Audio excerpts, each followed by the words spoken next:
These would be the like floor-based moves that get similar positions to something like a hip hinge, so we're getting into a good amount of hip flexion. And we're also going to work on the pelvis going backwards in space. So just starting with the simplest would be just quadruped on elbows. So you can see here, I'm going to have a little bit of this forward lean of my trunk relative to my hips. Elbows are relatively underneath shoulders, knees relatively underneath hips.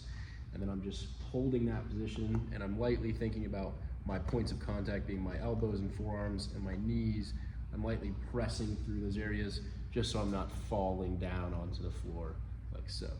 So I'm holding myself up in that position. I'm maybe pushing back just a little bit to where my hips are behind my knees, just a few inches, and then holding that position and breathing.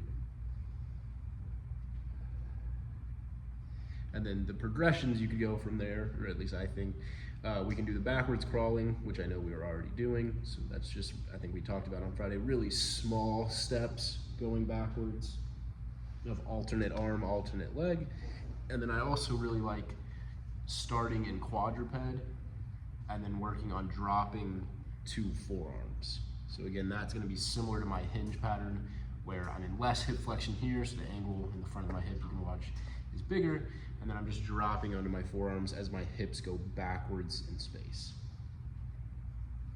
I can even think a little bit lightly pushing through my hands, push my hips back, ending up on my forearms and back up.